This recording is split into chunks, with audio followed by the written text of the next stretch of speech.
제가 부제목으로 불안함을 이기는 잠잠함이라고 적었는데요. 안정감이라는 거 사전적인 의미를 찾아보니까 바뀌어 달라지지 아니하고 일정한 상태를 유지한 느낌, 불안과 스트레스가 적어서 편안한 마음을 유지하는 상태라고 나와 있더라고요. 네. 이런 안정감, 우리는 이 안정감을 굉장히 좋아하지요. 이렇게 흔들리는 것을 싫어하고 안정감을 좋아합니다. 그래서 안정감 레슨이라는 것도 있더라고요. 불안에서 평안으로 이끄는 수업을 한다는 레슨도 있고, 또 소중한 사람 사이에 안정감을 선물하자, 뭐 이런 이야기도 있고요. 우리 사람에게도 안정감이란 표현은 참 칭찬하는 의미로 사용하고, 또한 어떠한 상품을 홍보할 때도 이 안정감이라는 가치를 굉장히 좋은 가치로 홍보하고 있잖아요. 우리가 이렇게 좋아하는 안정감, 그런데 오늘 성경 말씀을 통하여서 우리가 그렇다면 정말 안전한가? 정말 안전한가? 그것을 한번 보도록 하겠습니다. 우리가 가장 안정감을 느끼는 그런 근거, 우리 학생들이 안정감을 느끼는 근거가 무엇이 있을까 생각을 해보면 아마도 오르는 성적, 이것에 굉장히 안정감을 느낄 수 있겠죠. 그리고 혹은 자신의 재능이나 외모, 그리고 또한 친구와의 우정, 나는 친구들이 굉장히 많아, 마음을 나눌 수 있는 친구가 많아, 혹은 마음에 드는 이성과의 연애, 이럴 때 안정감을 느낄 수도 있을 거고요. 또한 부모님의 사랑을 받을 때 안정감을 느낄 수도 있을 거고, 또한 우리 가정 형편이 윤택하고 안정되어 있다라는 것이 또 내 마음에 편안함을 줄 수 있고요. 많은 사람들, 그리고 또 건강, 나는 건강해 하는 것들이 우리 안정감의 근거가 될 수 있을 것 같아요. 그런데 정말 한 번만 더 생각을 해보면 이것들이 정말로 안전한가? 그렇죠? 우리가 정말로 이것들이 안전한가 생각해보면 사실 금방 바닥에 드러나요. 안전하지 않다는 것이 금방 드러나죠. 아무리 성적이 올라도 내가 대학 입시에서 낙방할 수도 있고요. 또 나의 외모가 만족스럽다 하더라도 끝없는 비교와 경쟁 속에서 또 나의 외모가 별로 아닌 것 같기도 하고, 나의 재능도 그 유행에 따라 보니까 또 둔해지기도 하고요. 또 어떤 친구나 이성과의 연애도 금방 또 그와 절교선언을 하게 되기도 하고, 부모님이 나에게 듬뿍 사랑을 주는 그런 부모님이 계시다 하더라도 또한 우리가 알지 못하는 어떤 자연재해나 어떤 사건 사고에 의해서도 부모님이 돌아가실 수도 있고요. 그렇죠? 윤택한 가정 형편도 또 어떤 뜻밖의 어떤 사업의 부도랄지 뭐 이런 일들로 인하여서 갑자기 한순간에 몰락할 수도 있어요. 건강도 역시 마찬가지죠. 우리가 어느 때 갑자기 암 선고 이런 걸 받게 될 수도 있다는 거예요. 그래서 정말 안전한가? 한 번 더 생각해 보면 안전하지 않다는 거예요. 그래서 세상의 사람들은 이 안전하지 않은 것을 이렇게 말하죠. 그래서 위험은 우리가 피할 수 없어. 그렇지만 그 위험을 관리할 수는 있어. 그것을 위기 관리라고 하는 거예요. 그래서 자기 삶을 끊임없이 관리하려고 해요. 그렇지. 뭐 노후도 관리해야 돼. 내 재산도 관리해야 돼. 내 인맥도 관리해야 돼. 그리고 뭐 나의 외모도 관리해야 돼. 그리고 뭐 많은 식의 자기의 삶을 이제는 관리하자. 위기를 관리하자. 이 리스크를 줄여서 내가 최대한 안정감을 높여보자. 그게 내 행복이다. 이렇게 하면서 끊임없이 자기 삶을 매니지먼트 하려는 그러한 노력들을 하고 있다는 거예요.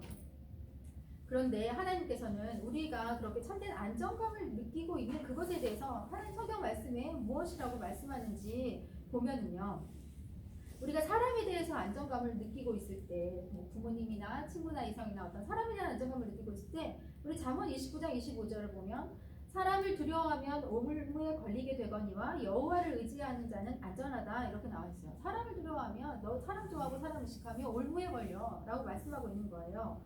그리고 또 우리가 소유한 것들, 뭐 성적이랄지 돈이랄지 여러 가지 명예랄지 이런 건강이랄지 우리가 소유한 것들에 대해서 또 우리가 의지하고 있을 때 어떻게 말씀하고 있냐면 고린도후서 1장 9절을 보면 우리는 우리 자신이 사형 선고를 받은 줄 알았으니 이는 우리로 자기를 의지하지 말고 오직 죽은 자를 다시 살리시는 하나님만 의지하게 하심이라. 역시 그것도 죽음과 같은 실망에 빠질 수밖에 없다라고 말씀하고 계시는 거예요.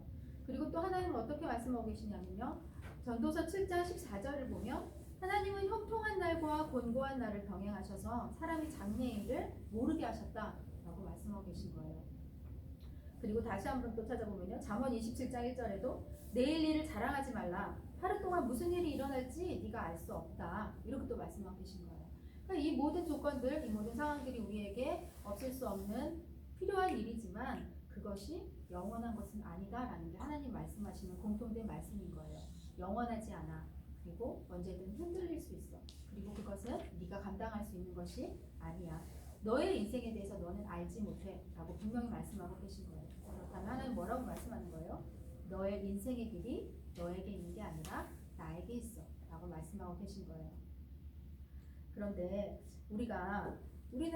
그런데 문제는요, 우리가 이 안정을 너무 좋아한다는 거예요. 우리 그 죄된 속성은 이 안정감을 너무나 좋아한다는 거예요.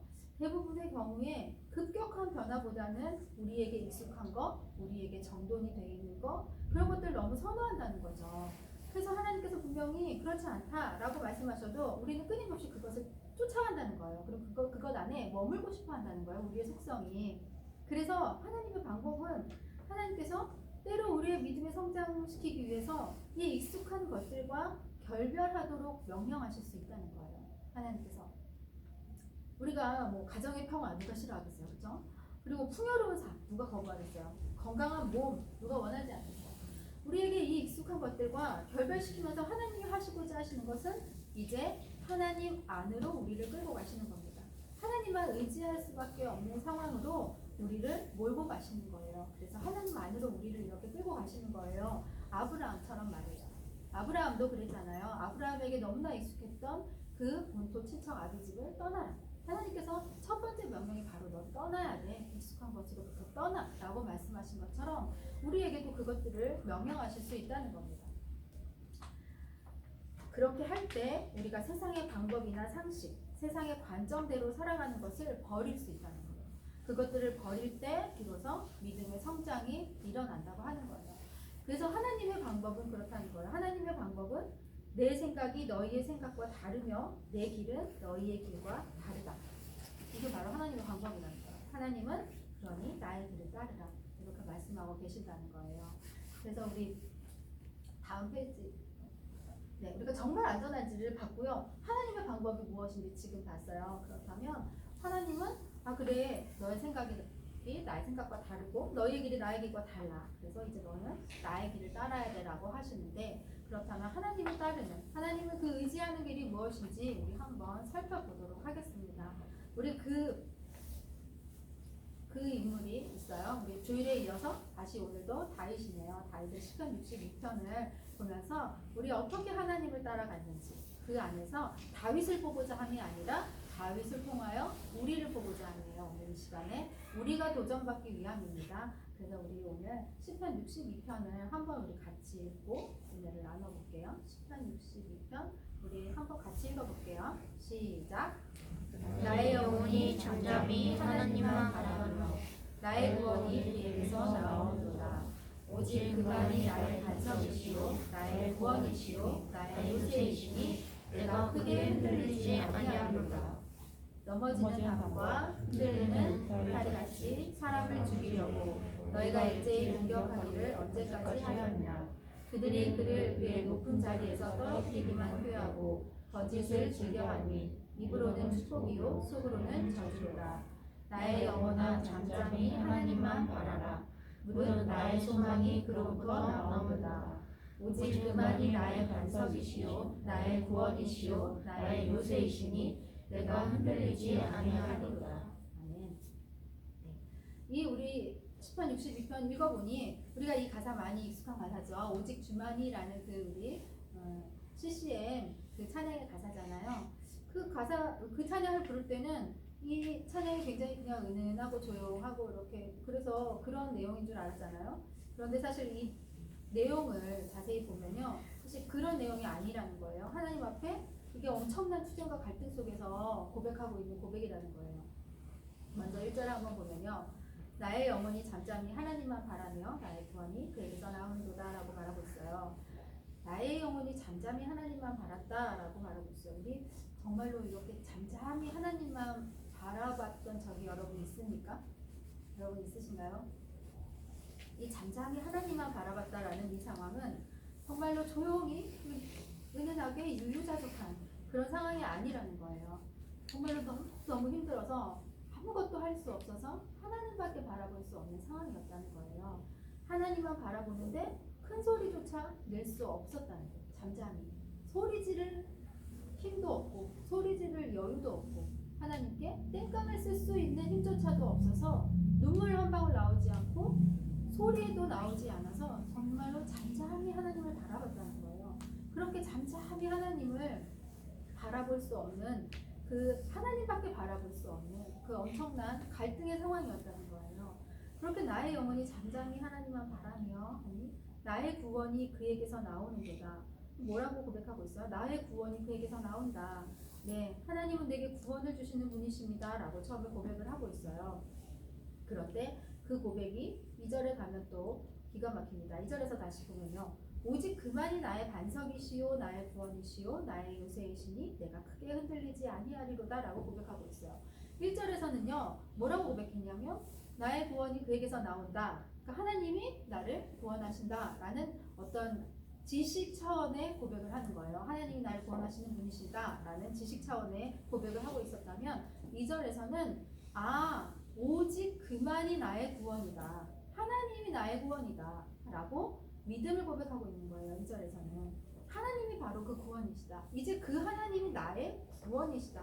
처음에는 구원만 바라봤어요. 나를 건져주는 구원만. 하나님 아니어도 사실은 상관이 없었겠죠. 그런데 이제 2절이 되니까 어떻게? 내가 나의 구원이신. 이제는 하나님을 바라보고 있는 거예요. 구원이 되신 하나님을 바라보는 것으로 나의 그 고백이 바뀌고 있는 거예요. 믿음의 고백으로. 근데 그게 어떻게 가능했냐면요, 잠잠히 하나님만 바라는 사이에 그게 가능했다는 거예요. 이 잠잠히의 이 과정이 내가 알고 있는 지식이 내가 믿음이 되어서 고백할 수 있는, 선포할 수 있는 그 과정이 됐다는 거예요. 그렇게 1, 2절 그러면서 뭐라고 하냐면 내가 크게 흔들리지 않겠습니다. 내가 흔들리기는 흔들릴 수 있는데 그러나 내가 아주 넘어질 만큼 그렇게 크게 흔들리진 않을게요 라고 고백하고 있는 거예요. 그러니까 구원을 사모하는 자의 모습이죠. 나에게 구원을 주세요. 하나님이 구원이십니다. 제가 크게 흔들리진 않겠어요. 이렇게 하고 있어요. 그리고 나서 3, 4절을 보면요, 3, 4절에서는 이제 자기의 형편이 나오죠. 지금 나의 이 형편은 나는 이렇게 잠잠히 하나님 앞에 엎드릴 수밖에 없는 상황인데 3, 4절을 보면요, 나의 형편은 나를 죽이고 나를 흔들려고 하는 사람들, 그쵸? 넘어지는 담과 흔들리는 울타리같이 사람을 죽이려고 일제히 공격한다고 했어요. 나를 공격하고 있는 거야. 나를 죽이려고 나를 흔들어내는 그 사람들, 그게 바로 3, 4절은 나의 현실은 유유자 효과는 너무나도 거리가 멀어요. 너무나 어렵고 너무나 요란한 현실이에요. 그 현실. 그런데 너무나 또 희한하게 5, 6절을 보면요, 다시 1, 2절에 있는 내용을 다시 반복하여서 고백하고 있거든요. 그런데 5절, 6절을 보면요, 약간 바뀐 게 있어요. 여러분 외우지 못하겠죠. 근데 1절을 읽어줄 테니까 5절과 비교를 한번 해보세요. 다른 것을 한번 찾아보세요. 여기 5절은 화면에 나와 있으니까 1절을 읽어드릴게요. 1절, 나의 영혼이 잠잠히 하나님만 바라며 나의 구원이 그에게서 나오는도다. 5절에서 뭐라고 합니까? 달라진 거 혹시 찾으셨나요? 비슷한 때 다른 거 혹시 찾으셨어요? 어떤 이렇게 끄덕거리시는 친구들은 찾았죠? 어떤 게 있어요? 1절에서는 나의 구원이 그에게서 나온다 했는데 5절에서는 뭐래요? 나의 소망이 그로부터 나온다라고 소망을 말하고 있는 거예요. 그쵸? 소망을 말하고 있어요. 이게 바로 구원 받은 자가 얻을 것이라는 거예요.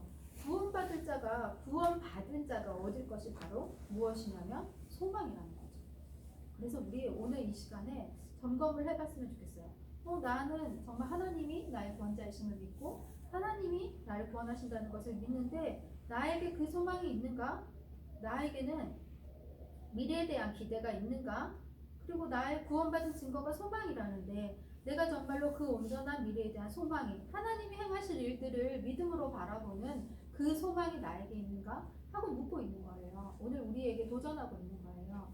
잠잠히 기도하며 하나님을 아는 지식이 하나님을 믿는 믿음으로 변하는 것처럼 이제 너희들이 정말로 구원받았다면 그 구원받은 소망, 하나님께서 너희와 하실 그 일들에 대한 기대가 너희에게 있어? 라고 묻고 있는 거예요. 우리 그 도전을 오늘 받았으면 좋겠습니다.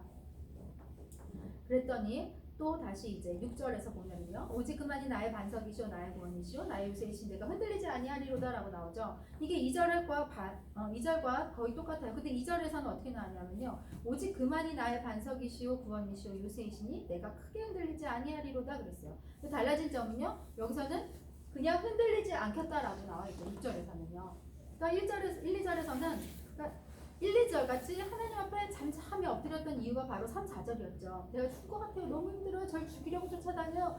그 힘든 상황 가운데서 1, 2절이 선포 1, 2절을 고백했고요. 그 다음에 5, 6절에 가서는 더 나아가서 이제 2절에서 크게는 흔들리지 않을게요. 제가 흔들릴 수 있는데 크게 아주 넘어지진 않을게요. 했던 게 이제 6절에서는 뭐래요?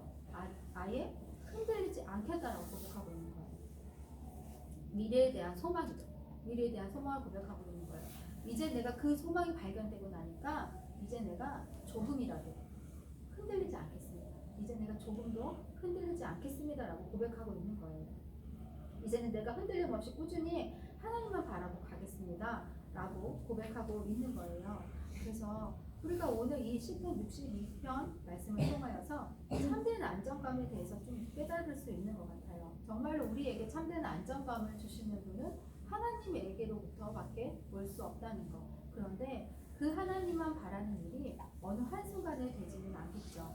이렇게 잠잠히 여호와를 바랬던 이 다윗이 그 어느 한순간에 이 고백이 되지는 않았을 것 같아요. 아마 그가 코너에 몰리지 않았을 때도, 평온했을 때도 늘 하나님을 바라는 습관이 있었을 것 같아요. 그러니까 우리가 정말로 늘 언제나 한결같이 하나님을 바라는 습관, 하나님의 말씀을 읽는 습관, 기도하는 습관, 이런 거룩한 습관들이 평소에 꾸준히 계속되지 않으면 우리가 이렇게 코너에 있을 때 하나님을 바라볼 수 없겠죠. 오히려 그 순간에 하나님을 원망하게 되겠죠. 우리가 그 훈련이 되어 있지 않다면. 그래서 우리가 정말로 꾸준히 한결같이 하나님을 바라고 있는지, 그리고 그 바라는 그 과정 가운데서 하나님은 결국에는 하나님을 아는 모든 지식이 나의 믿음으로 바뀌게 하여 주신다라는 거고요. 그리고 또 우리가 정말 구원받았을 때 그 구원받은 자의 그 소망, 그 믿음, 그 실질적인 믿음, 하나님께서 정말 말씀하신 그 약속을 내게 이루실 거라는 그 믿음과 소망이 나를 움직이고 있는지, 그리고 오늘 나를 그 가운데에서 하나님이 주시는 평강 가운데 머물게 하고 있는지. 하나님이 주시는 샬롬의 평강은 그냥 평안을 말로만 평안한 것이 아니라 모든 악한 권위가 파쇄된 평강이에요. 그러니까 우리 안에 있는 모든 악한 권세, 그 악한 권세들이 권위를 갖고 우리 안에서 역사하잖아요. 그 모든 악한 권세들이 파쇄된 그러한 진정한 평강이거든요. 그 샬롬이 내 안에서 있는지, 정말로 이 구원의 소망 가운데 그 샬롬이 있는지, 그 샬롬을 하나님께서 우리에게 주기 원하신다는 거예요. 그래서 정말 이 시편 말씀을 통하여서 우리 그렇게 한 걸음씩 한 걸음씩 꾸준히 신앙생활하는 자들이었으면 좋겠습니다. 그리고 잠잠히 기도할 수 있었으면 좋겠어요. 오늘 이 말씀이요, 이 3, 4절과 1, 2절, 5, 6절이 이 3, 4절을 이렇게 딱 앞뒤로 감싸고 있잖아요. 그 현실은 너무나 힘든데 1, 2절, 5, 6절 우리도 그럴 것 같아요. 우리의 현실 가운데 이 현실을 감싸고 있는데 결국엔 그것을 이기는 힘이 우리의 앞뒤에 이러한 하나님을 향한 마음과 하나님을 향한 기도와 우리의 그 하나님을 바라는 그것들이 우리를 감싸고 있는 그 기도, 그런 것들이 우리를 이겨내게 하는, 우리 현실을 이겨내게 하는 힘이 될 것 같아요. 그래서 오늘 이 말씀을 통해서 우리 흔들리지 말고, 여러분 또 헷갈리지도 마시고 잠잠히 하나님을 바라는 그 모든 선한 길들 가운데 예수님께서 이루신, 우리를 위하여서 이루신 죄와 저주와 가난 질병 그 모든 것을 담당하신 그 약속을 믿으시고 우리가 하나님께서 우리에게 주시는 그 안정감 가운데에서 이 불안함을 이기는 잠잠한 가운데 여러분의 하루하루를 세워나가시기를 예수님의 이름으로 축복합니다.